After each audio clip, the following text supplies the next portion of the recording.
dispuestos para aprender? Sí. Hace unas semanas atrás estuvimos hablando sobre el camino hacia la madurez y es un tema que necesito continuar. Parte 2, camino a la madurez. En el estudio pasado estuvimos hablando de la madurez, hablamos también de dos situaciones que se presentaron en la iglesia de Corinto. Una de ellas era el mal uso que tenían en el hablar lenguas y cómo el apóstol les orientaba a cómo el Señor quería que se hiciera esto. Y la otra situación era el desorden que provocaban las mujeres de aquel entonces en el servicio cuando imprudentemente interrumpían el servicio para preguntarles a sus esposos lo que no entendían. Entonces el apóstol hizo una corrección allí. Quiero hacer un repaso, vamos a ir viendo en la pantalla ¿qué es madurez espiritual? ¿Será posible tener esa pantalla del frente prendida? Después de la salvación, cada cristiano comienza el proceso de crecimiento espiritual. Es un proceso continuo que nunca termina en esta vida. Una vez que una persona dice, yo acepto a Cristo Jesús como mi Señor y Salvador, está diciendo, yo acepto que el Hijo de Dios murió por mis pecados y ese Hijo de Dios hace el puente para yo poder comunicarme con Dios. Una vez que usted pronuncia esas palabras, sucede algo extraordinario en el mundo espiritual.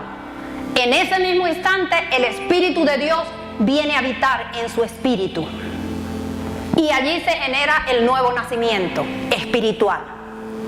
Ahora, como decíamos anteriormente, este es un proceso donde constantemente estamos aprendiendo.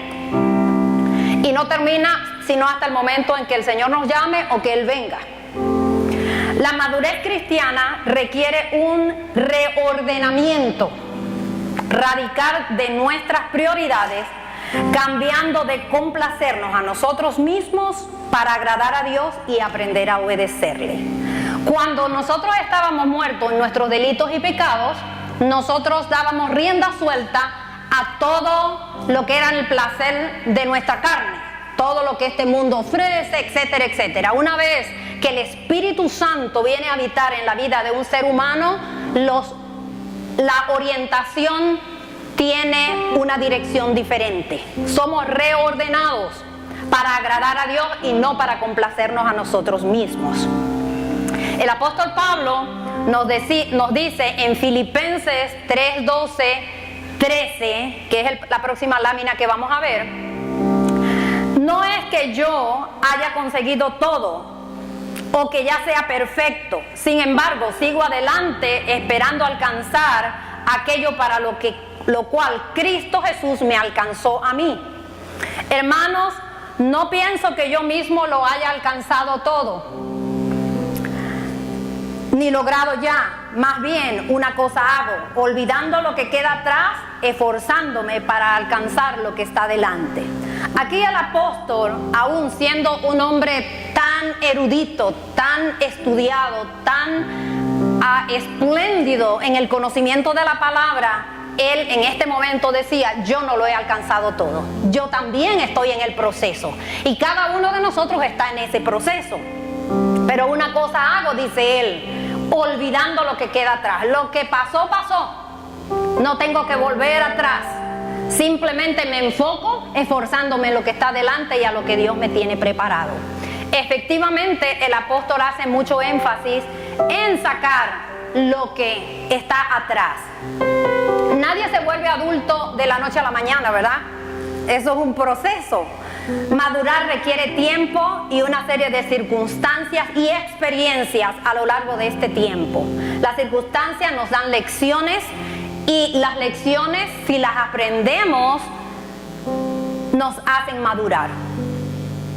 Sin embargo, no todas las personas adultas o mayores han aprendido lecciones en la vida. No todos los creyentes viejos son espirituales, porque no todos aprenden las lecciones que Dios les quiere dar. Entonces hay una gran diferencia. Hay personas que pueden ser adultas, pero no necesariamente toman decisiones maduras. Me hace recordar una situación de un hombre que se puso una posición en su lugar de trabajo, y él tenía 20 años en ese cargo y había algo más arriba, y él aplicó porque dijo, bueno, yo tengo ya 20 años aquí en este lugar y yo voy a aplicar para esa posición que se está diciendo. Sorprendentemente, otra persona que tenía 1 año en la compañía tomó el cargo, le dieron el cargo a esa persona. Y él fue a reclamar y dice, bueno, ¿cómo es posible que yo tengo 20 años en esta compañía y no me van a promover? Y este que tiene 1 año, pues le van a dar esa posición. Y el gerente le dijo, bueno, usted tiene 20 años, porque él reclamaba la experiencia que tenía. Usted tiene la misma experiencia por 20 años. En cambio, esta persona tiene 1 año, pero su experiencia es mucho más grande de la suya porque aplica mejor lo que ha aprendido y las lecciones. Entonces, no significa que una persona porque sea adulta sea madura. Una persona que va camino a la madurez espiritual se caracteriza, vamos a ver la siguiente lámina, se caracteriza por creer que la Biblia es la palabra de Dios. Esta es la primera cosa que un creyente maduro o en vía de madurez. Habíamos hablado de que la vez pasada una fruta se considera en proceso de maduración cuando tiene la madurez fisiológica. No está completamente madura, lo que diríamos pintona, pero usted la puede desprender del árbol y ella termina de madurarse a varios días después. Entonces, una persona que va camino a la madurez espiritual se caracteriza por creer en la Biblia y que la Biblia es la palabra de Dios. Dice, toda la escritura es inspirada por Dios, útil para enseñar, para redarguir, para corregir, para instruir en justicia, a fin de que el hombre de Dios sea perfecto, enteramente preparado para toda buena obra. Aquí podemos ver que un creyente con madurez espiritual cree que la Biblia es la palabra de Dios. Hay muchas personas que creen que la Biblia es la palabra de Dios, sin duda alguna. Pero aparte de creer que la Biblia es la palabra de Dios, hay otras cosas como estudiar la Biblia. Y estos eran más nobles, vemos en Hechos 17:11, que los que estaban en Tesalónica, que recibieron la palabra con toda solicitud, escudriñando cada día las escrituras para ver si estas cosas eran así. Estos eran los hermanos de Berea y son famosos porque eran estudiosos de la palabra. No era que los apóstoles venían y le predicaban, mira, este es el Cristo. Ellos buscaban y escudriñaban. Y en esta congregación se insta a las personas a que estudien la palabra, a que la escudriñen, a que no tan solo se queden en lo que oigan, sino que usted mismo pueda, por sus mismos medios, investigar lo que hay en la palabra del Señor. Entonces, tenemos que una persona que va camino a la madurez espiritual se caracteriza por creer que la Biblia es la palabra de Dios. Segundo, estudiar la Biblia. Y tercero, tiene hambre y sed por la palabra de Dios. Hay un texto en Salmos 1:2 dice, bienaventurado el varón que no anduvo en consejo de malos, ni estuvo en camino de pecadores, ni en silla de escarnecedores se ha sentado, sino que en la ley de Jehová está su delicia, y en su ley medita de día y de noche. No basta con creer que la Biblia es la palabra de Dios. Es importante estudiarla, pero aparte de estudiarla, debemos meditar en ella. Debe estar consistentemente en nuestra mente. Aquí dice el salmista, de día y de noche. Si usted estudia la palabra, que esa porción de la palabra que usted leyó hoy, usted la repasa en su mente. Usted haga un repaso consistente. ¿Cómo puedo aplicar esa palabra hoy en mi vida? Es un constante meditar y andar en esa palabra.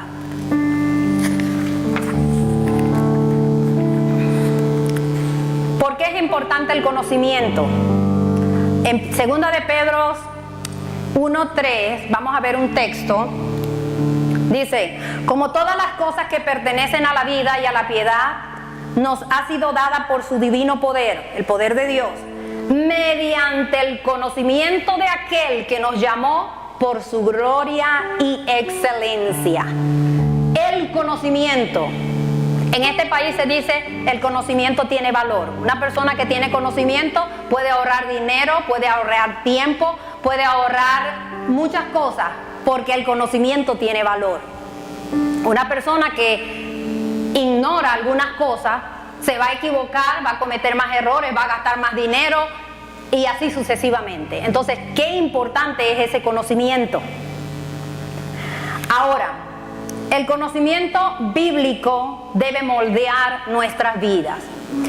Es interesante, yo no sé cuántos de ustedes han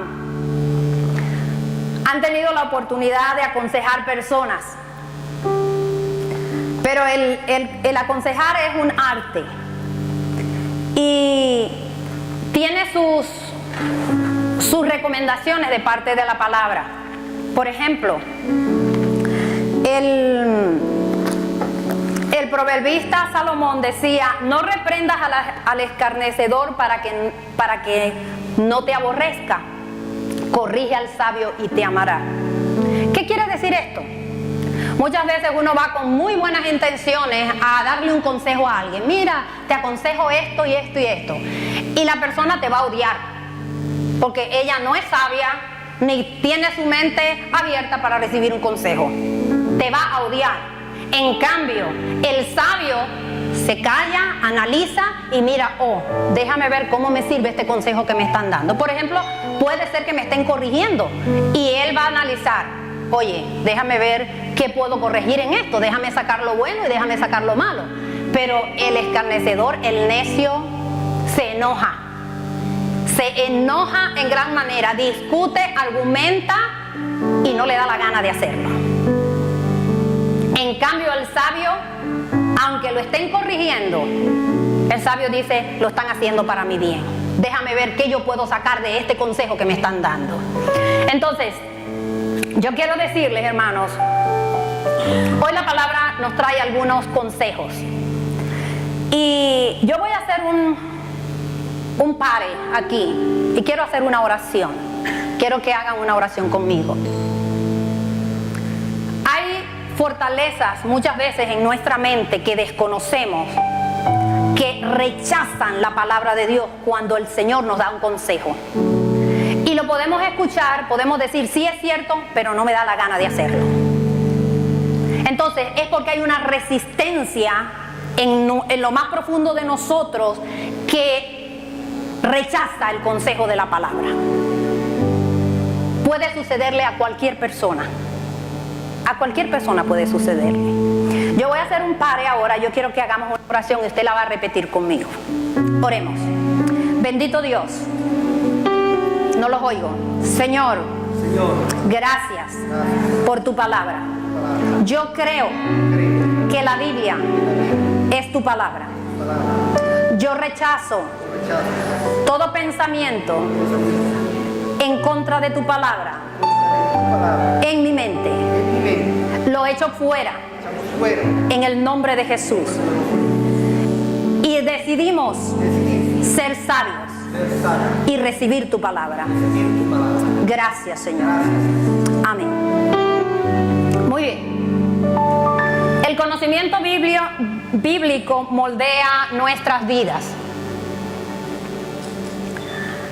Este texto en 1 Corintios 13:11 dice: cuando yo era niño, hablaba como niño, pensaba como niño, juzgaba como niño, mas cuando ya fui hombre, dejé lo que era de niño. Subrayé la palabra hablaba, pensaba y juzgaba porque quiero analizarla. Y hoy no me va a dar tiempo de analizar las 3 palabras porque tienen mucho que sacarle, pero yo voy a tomar solamente las 2 palabras que muestran el exterior de la persona, ¿verdad? Porque lo interior me va a llevar mucho más tiempo. Entonces, vamos a empezar por en la forma de hablar. ¿Cómo habla un niño espiritual? El niño espiritual constantemente se queja, murmura y critica. Usted ve que el niño se queja si le quitan el juguete. Usted ve que el niño normal siempre está, no, que mi hermanito sí, que a mí no, que siempre está con la competencia. Oh, esto es mío, esto no es de nadie más. Esa es la condición de un niño normal. Cuando hablamos de un niño espiritual, constantemente manifiesta comportamientos como estos. El niño espiritual se exalta a sí mismo, porque si logré esto hoy, lo pongo grandísimo, y no le da la gloria al Señor, porque lo que yo logro es porque el Señor me da el poder para hacerlo. Nosotros no podemos hacer nada bueno para el reino de los cielos a menos que estemos conectados con Jesucristo. No hay otra manera ni otra forma. Él es la fuente que a través de su Espíritu Santo nos da el poder para vencer, para lograr las cosas. No tenemos ningún mérito en ninguno de los logros que tenemos.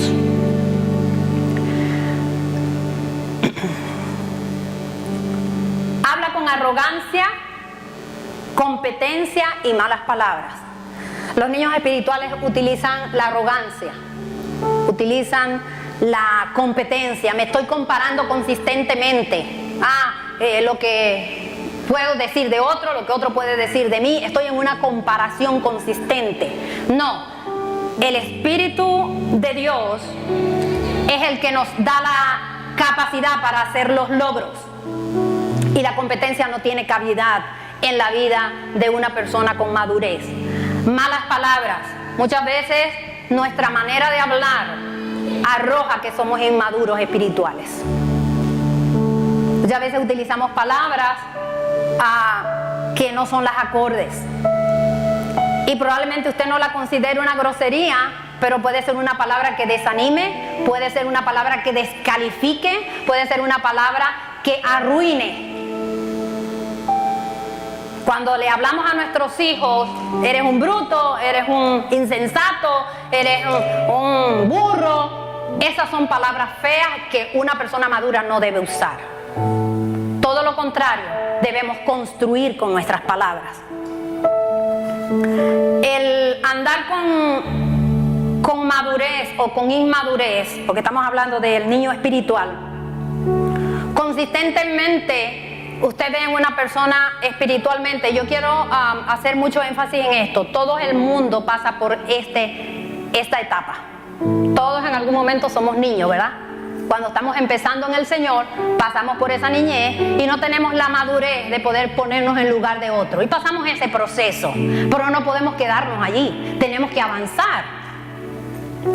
Muy bien. ¿Cómo habla un adulto espiritual? Habla con la verdad. Habla con la verdad. Aunque la verdad signifique que yo me estoy poniendo en mal.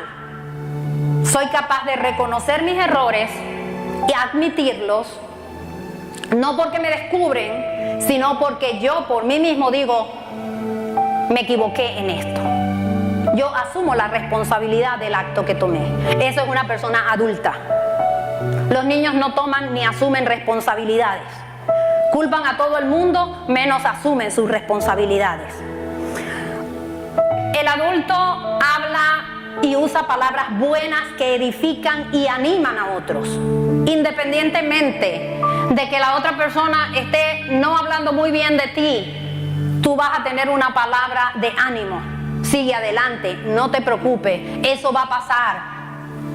Tranquilo, cualquiera se equivoca. Vamos a tener esa palabra de ánimo, vamos a tener esa palabra de entusiasmo para las personas alrededor nuestro. También habla sabiduría y con sabiduría. Parece lo mismo, pero no es lo mismo. Hay gente que tiene el consejo sabio, pero en el momento que lo va a dar, lo da de mala manera. Y aunque es un buen consejo, lo dice gritado, lo dice enojado, lo dice en una actitud equivocada, y lamentablemente el consejo no es recibido. Entonces, vamos a dar el consejo bueno, pero también con la mejor actitud. porque con la mejor actitud se va a recibir el consejo correctamente. Entonces, tenemos aquí en la forma de hablar. Ahora, sin embargo hablamos sabiduría, dice 1 Corintios 2:6, entre los que hablan alcanzando madurez y sabiduría, no de este siglo, sino de los príncipes de este siglo que perecen. No alcanzamos sabiduría de las cosas de este mundo. Si usted puede ver, en este mundo la gente consigue sus estudios y no está mal, los estudios son buenos, nos educan, nos ayudan a tener otra visión del mundo, pero toda la orientación que el mundo le da a los estudios, si usted no está ubicado en el Señor, es perecedera. Se va a acabar. Y los objetivos de ellos son perecederos. La vanidad, las cosas de este mundo, el día que nos vamos a morir, no nos vamos a llevar nada de eso.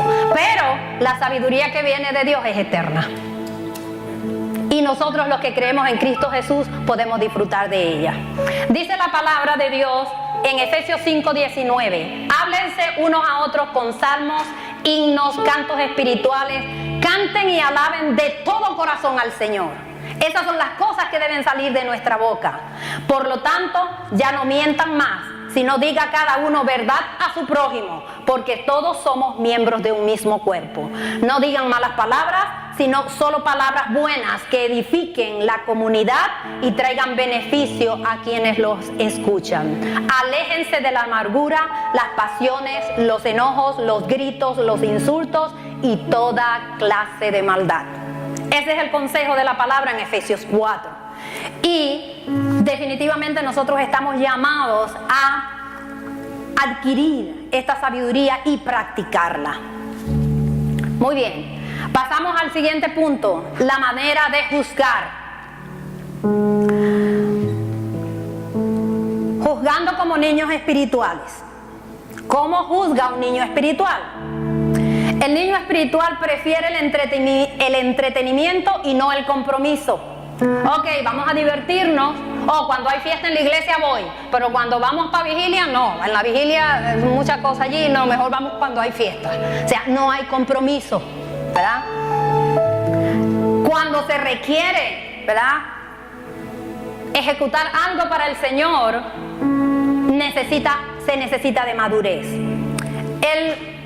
La persona que es un niño espiritual en el momento de juzgar depende de otros para su vida espiritual.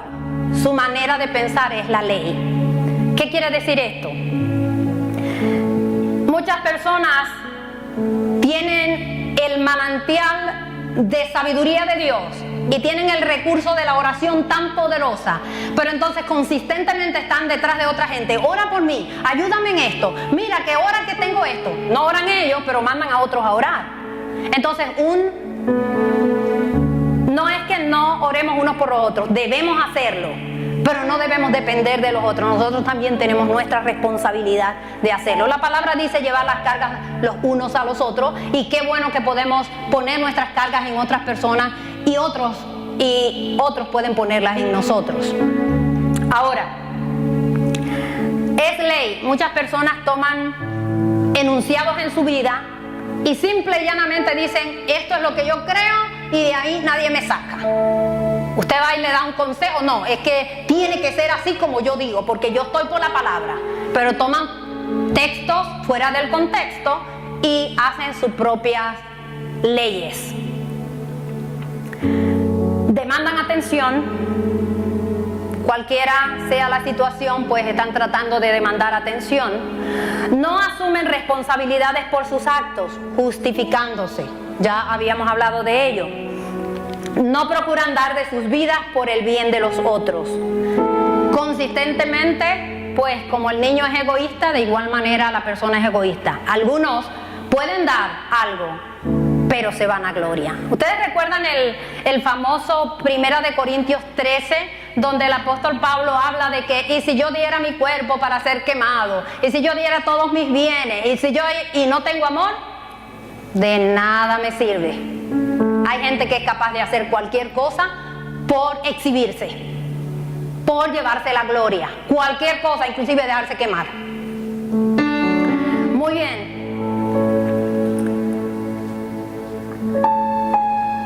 El texto al que quiero referirme con referente a esto lo tenemos en Romanos 14. Voy a empezar con Romanos 14, 5. Recibid al débil en la fe, pero no para contender sobre opiniones, porque uno cree que se ha de comer de todo, otro que es débil come de legumbres.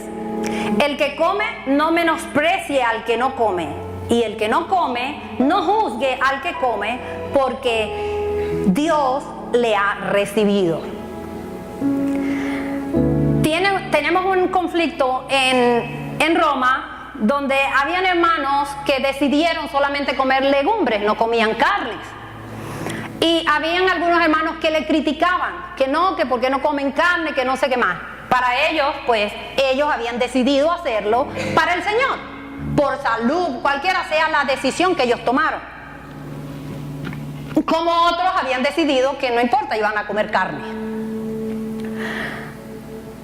Lo más importante a que el apóstol hace el llamado acá es: independientemente como tu hermano decida comer, cada uno lo hace para el Señor.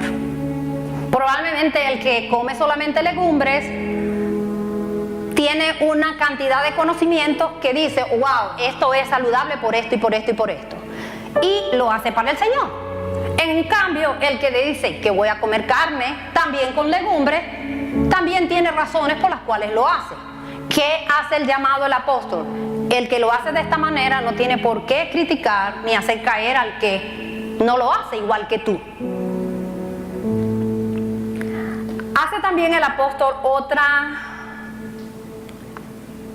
connotación de diferencia, y lo vamos a ver también en Romanos 14. Uno hace diferencia entre día y día, otro juzga iguales todos los días. Cada uno esté plenamente convencido en su propia mente. El que hace caso del día lo hace para el Señor, y el que no hace caso del día para el Señor no lo hace. El que come para el Señor come, porque da gracias a Dios, y el que no come para el Señor no come y da gracias a Dios. Aquí el apóstol hace un llamado. Había gente que guardaba el sábado porque los judíos guardaban el sábado. Los cristianos decidieron no guardar el sábado. Supuestamente cogieron el día domingo para guardar el domingo porque fue el día de resurrección. Eso es lo que tradicionalmente se ha dicho. Y había alguna gente que criticaba el uno o el otro, pero el apóstol le hace un llamado. No importa que tú lo hagas tal día o lo hagas el otro día, total, todo el mundo lo hace para el Señor. No estamos llamados a criticar, a exponer al que lo hace diferente a nosotros. Tenemos en este caso gente que, pues por los estudios, sabemos todo lo que ha sucedido en nuestro planeta, toda la modificación genética que ha sucedido y cómo hay mucha alteración en la alimentación. Y yo doy gracias a Dios porque hay hermanos que me consideran en mi decisión de yo alimentarme y me cuidan. Yo doy gracias a Dios porque no me critican, sino que me apoyan, y cada uno pues lo hace para el Señor. ¿Verdad que eso es lo bonito de estar en la madurez del Señor? Hay otro detalle, ¿verdad?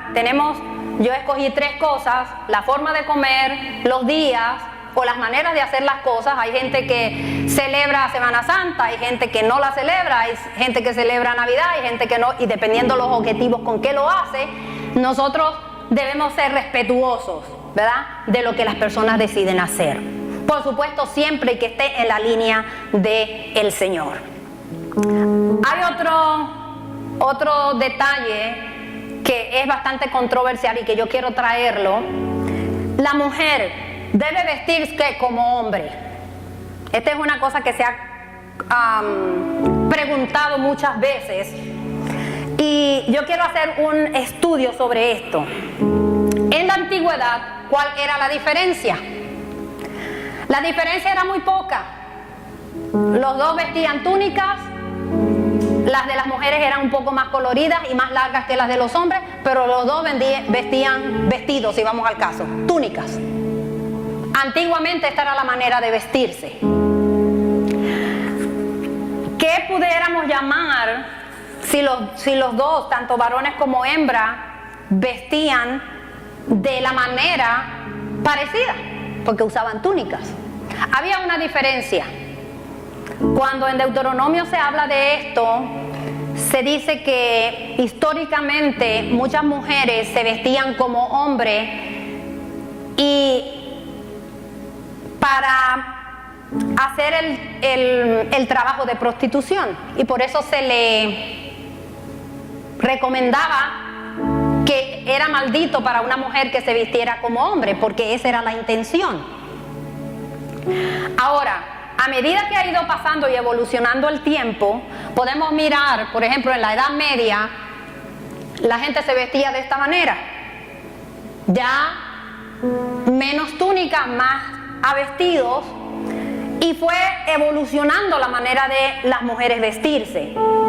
En 1989, a finales del siglo XIX, las mujeres comenzaron a despertar polémicas por el uso del pantalón por las actividades industriales. En ese momento que habían las minas de carbón, las mujeres empezaron a utilizar esto porque era mucho más fácil trabajar con pantalones por el trabajo que ellas estaban haciendo. De hecho, durante la Segunda Guerra Mundial, las mujeres que trabajaban usaban pantalones cuando el trabajo lo exigía, y en la posguerra los pantalones se convirtieron en ropa casual para jardinería, playa y otras actividades de ocio. Ahora, finalmente la cultura hippie de los 70 se apoderó de la tela vaquera, situando los pantalones de denim como dignos referentes de la equidad de género. Yo creo que en ningún closet de mujer falta un pantalón blue jean, ¿verdad? Un jean. Absolutamente en todos los closets hay un jean, igual que la de los varones. Aquí se generalizó. ¿Cuál fue la razón por la cual se empieza a debatir la situación del pantalón? Porque el Señor tiene unas órdenes y tiene unas reglas por las cuales funciona el matrimonio, y es que el varón es la cabeza del hogar. Y cuando la mujer en aquel entonces empieza a utilizar el pantalón, no lo empieza a utilizar con el solo hecho de usarlo, sino por quererse imponer. Reconozco plenamente que lamentablemente las mujeres en muchos casos eran maltratadas, no eran tomadas en cuenta, eran humilladas, y eso generó el movimiento femenil. Estamos conscientes y no podemos negar eso. Pero mucha diferencia está en que tú quieras pasar por encima de lo que el Señor ha dicho. El Señor decía y dice en su palabra: el varón es la cabeza de su casa, ¿verdad? Y nosotras las mujeres, al lado de los varones, sujetas a ellos, echamos adelante una familia. Pero en este momento que sucede esto, empieza un movimiento donde la mujer, en la angustia de defenderse de ¿cómo diríamos?, del abuso de muchos hombres, quiso pasar por encima de. Ahora, hay una porción en la palabra en 2 de Timoteo que yo quiero compartir con ustedes. Asimismo, que las mujeres se atavíen de ropa decorosa, con pudor, modestia, no con peinados ostentosos, ni oro, ni perlas, ni vestidos costosos, sino con buenas obras, como corresponde a mujeres que profesan piedad. Vamos a ir desglosando. Decoro. Se entiende por decoro como un respeto consciente, reverencia, consideración, estimación y honra que se debe a una persona por dignidad, seriedad, gravedad, formalidad. Eso se llama decoro. Ahora vamos a ver qué quiere decir pudor. Es sinónimo de recato, modestia, es sentimiento de vergüenza que se experimenta con relación a temas de índole sexual, como la desnudez del cuerpo, propio o ajeno. Esto es pudor. Modestia. Se dice que de la que cuida que su comportamiento en el aspecto de las relaciones con el otro sexo no sea libre o provocativo. Esto sería modestia, no ser provocativa al sexo contrario. La pregunta del millón: ¿cómo se deben usar los pantalones? A la hora de la verdad, el hecho no es usar los pantalones, sino cómo lo usamos. Porque como ustedes pueden ver, al principio las mujeres y los hombres vestían túnicas, ¿verdad? Y el caso no está en sí en el pantalón, porque desde antes no se usaba pantalón. Se empezó a usar mucho después, en la Edad Media. Ahora, ya les dije, el pantalón no se usa para estar por encima del varón, porque el varón es cabeza, dice la palabra. Independientemente si mi manera de vestir para provocar sexualmente, a veces podemos decir, bueno, pero es que yo me he visto así, con pantalones bien ceñidos o con, nosotros le decimos, vamos a decir, licras, mallas, etcétera. Hay diferentes nombres para ello. Si usted se viste con una cosa de esa muy apretada, que de hecho son apretadas, y se pone una camisa aquí, usted sabe lo que va a suceder, ¿verdad? Todo lo que se marca. Ahora, ¿cuál es su objetivo? Hay una diferencia entre el hombre y la mujer, y esta iglesia la sabe. Los varones se excitan por la vista, las mujeres por el oído. Si usted se presenta de esta manera, enseñando sus partes bien marcadas a un varón, ¿qué se supone que va a suceder? La vista, aunque no quiera, el varón la va a tirar ahí, ¿verdad? Mire, eso va a por querer estirar ese ojo, pero el ojito se le va a ir para allá, porque esa es su naturaleza.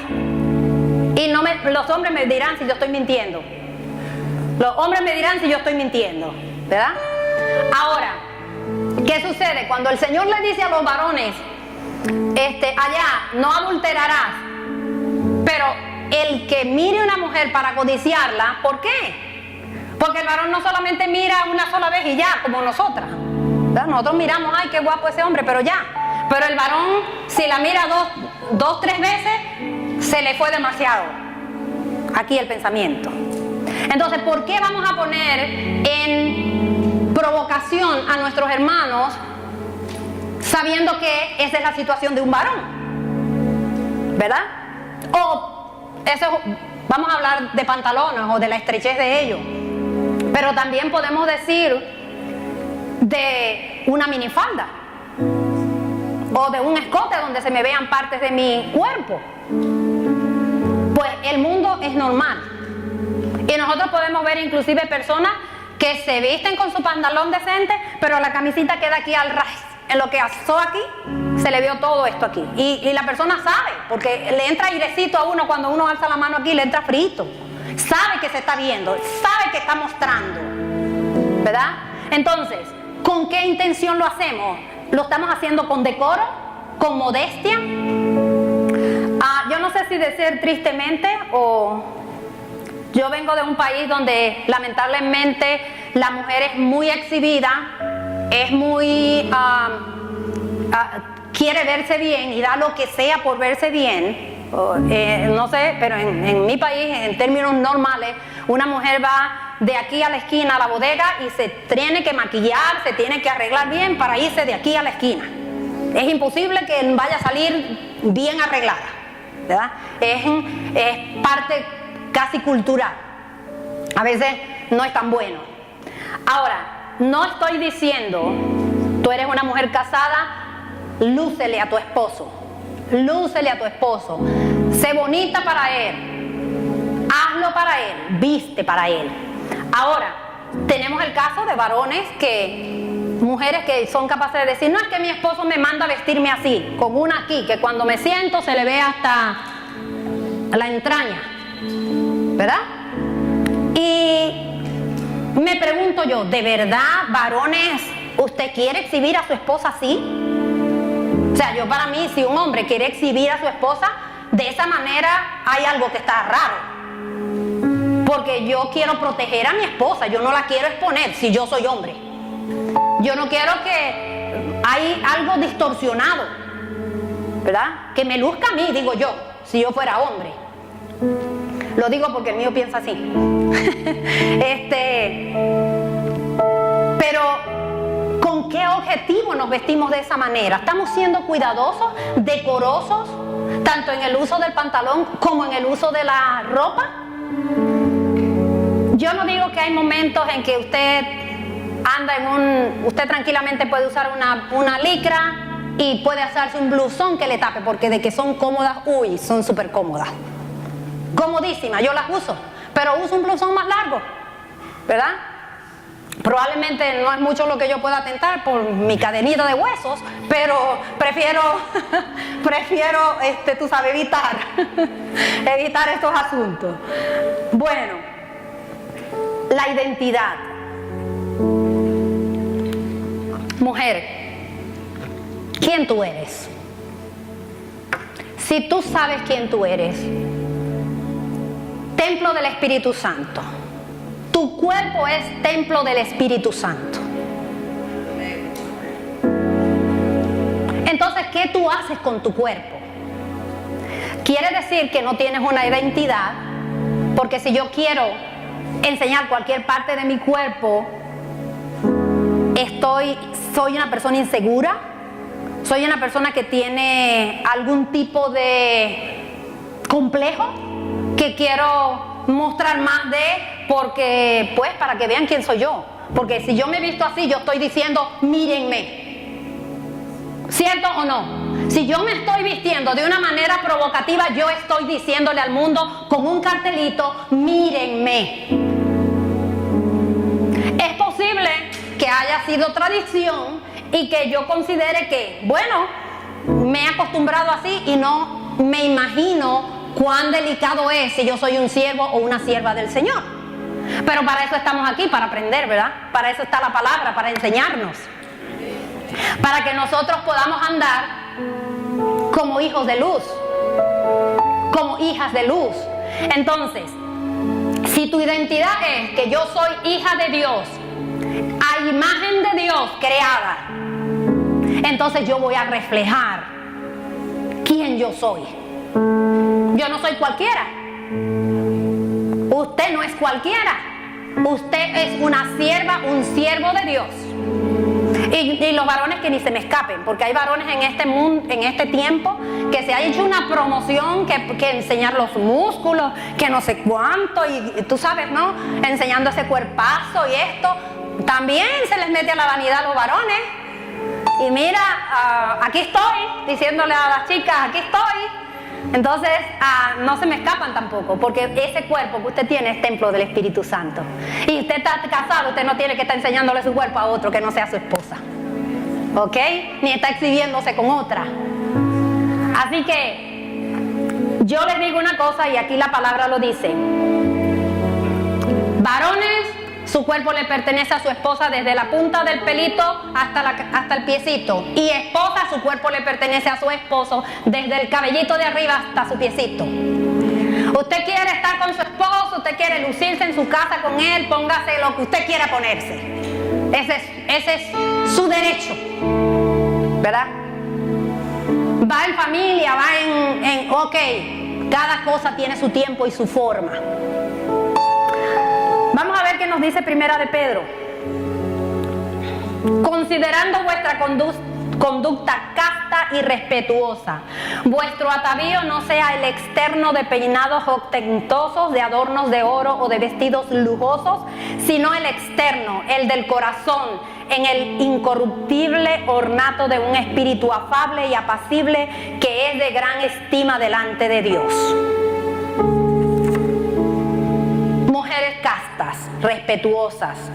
¿Qué hace un varón con una mujer cuerpo de guitarra y con aquella vestimenta y aquella ostensión, pero cuando llega a la casa le tira un sartenazo y que tú y que esto y que esto y que aquello y una gotera, que no me haces esto y que no haces esto? Puede estar en blanco, bien vestida, pero todo eso se le quita con la actitud que tiene. Dice que vuestra conducta sea casta y respetuosa. Nuestro trabajo es ser mujeres respetuosas. Debemos respetar a nuestros maridos. No quiere decir que no vamos a ayudar a nuestros maridos en cosas que necesariamente ustedes saben que necesitan nuestra ayuda. Pero ¿de qué manera los queremos ayudar? ¿Faltándoles el respeto? ¿Diciéndoles que no sirven para nada? ¿No estimulándolos al trabajo arduo que hacen? No, todo lo contrario. Ser mujeres que seamos animadoras, que seamos estimuladoras, que seamos respetuosas con nuestros maridos. Muy bien. ¿Cómo juzga un adulto? Lo dejé para último. Un adulto espiritual. Depende de Dios en su vida espiritual. Crucifica al yo y se somete a la palabra. Está comprometido con el servicio al Señor aunque otros no lo hagan. Asume la responsabilidad por sus actos y pide perdón cuando es necesario. Le da la gloria a Dios genuinamente por lo que hace y lo que Dios le da. Se examina antes de exhortar a otros y lo hace con misericordia. Eso hace uno que juzga espiritualmente. No podemos depender de nosotros mismos para hacer la obra de Dios. Tenemos que depender del Señor. Y cuando nosotros dependemos de Dios, estamos crucificando el yo. Sometemos nuestra carne, nuestra manera de pensar, la humillamos y la sometemos a la palabra de Dios.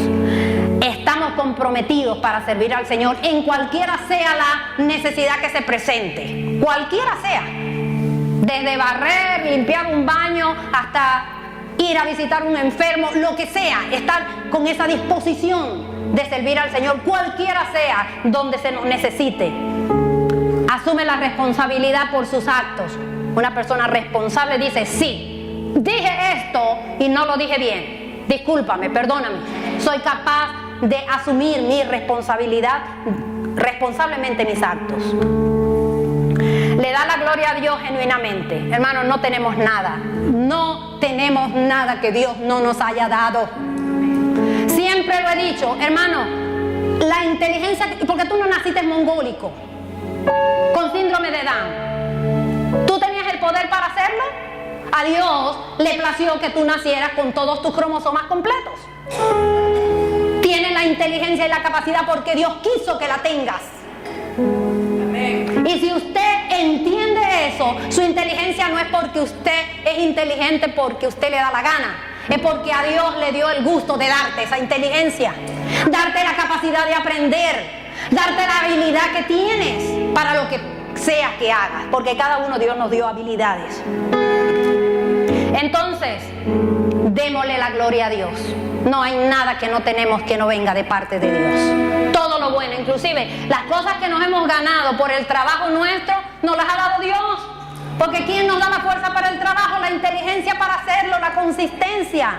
Nada tenemos. Los hijos, Dios mío, son un regalo de Dios. Somos absolutamente dependientes de ese Creador inmenso que nos ha dado el privilegio de ser sus hijos. Se examina a sí mismo antes de exhortar. Muchas veces tenemos un dedo acusando a alguien, pero los otros dedos acusándonos a nosotros mismos. Porque haces esto, porque mira que tú no eres creyente, tú no haces las cosas bien, no, el dedo, pero estos tres están para acá. Nos examinamos y con misericordia vamos al otro y le decimos, hermano, probablemente no te has dado cuenta, pero te equivocaste aquí, y nos vamos acusando, vamos llamando la atención para que nuestro hermano vuelva en sí. Ese es el que juzga espiritualmente maduro, un adulto espiritual. Les insto en el nombre del Señor a juzgar espiritualmente, a hablar con madurez espiritual. Y voy a cerrar con este grupo de textos. Dice así: porque Cristo para esto murió y resucitó y volvió a vivir, para ser Señor así de los muertos como de los que viven. Pero tú, ¿por qué juzgas a tu hermano? O tú también, ¿por qué menosprecias a tu hermano? Porque todos compareceremos ante el tribunal de Cristo. De manera que cada uno de nosotros dará a Dios cuenta de sí. Así que ya no nos juzguemos más los unos a los otros, sino más bien decidid no poner tropiezo u ocasión de caer al hermano. No poner ocasión de caer a nuestro hermano, a nuestro vecino, a nuestro compañero de trabajo, a quien sea. Porque hay gente que dice, bueno, pero en la iglesia yo voy vestidita más o menos, pero cuando salgo para la tienda, Dios mío, se me suelta el moño y salgo como sea. Yo soy cristiana, hija de Dios, en donde yo me pare. Y yo debo llevar la luz de Cristo en todo lugar, en todo momento, donde sea que me meta. Entonces, que mi manera de vestir, mi manera de hablar, mi manera de juzgar muestre la madurez espiritual que tengo. El Señor nos ha dado las directrices y esto es solamente un toquecito, porque hay muchas cosas que contribuyen a la madurez espiritual. El pensar, que sería el último porción de la palabra que no toqué, en otro momento lo vamos a tocar. Yo quiero pedirle que pongamos de pie, vamos a orar y a pedir al Espíritu Santo que ministre en nosotros la capacidad de abrir nuestra mente para actuar y movernos maduramente. Oremos. Bendito Dios, a ti te pertenecemos. Nos compraste con sangre preciosa en la cruz del Calvario. Y nosotros no nos podemos salvar a nosotros mismos. Te damos gracias por haberte revelado a nosotros y perdonar nuestros pecados. Señor, nosotros queremos andar en madurez espiritual. Que tu palabra, Señor, se haga carne en nosotros y que no seamos ocasión de caer al débil. Porque hay unos que pueden resistir, pero hay otros que no. Que nosotros tengamos la madurez, porque el maduro es capaz de ceder y actuar en beneficio del hermano por amor. Nosotros nos declaramos una iglesia de amor para la gloria de tu nombre. En el nombre de Cristo Jesús. Amén.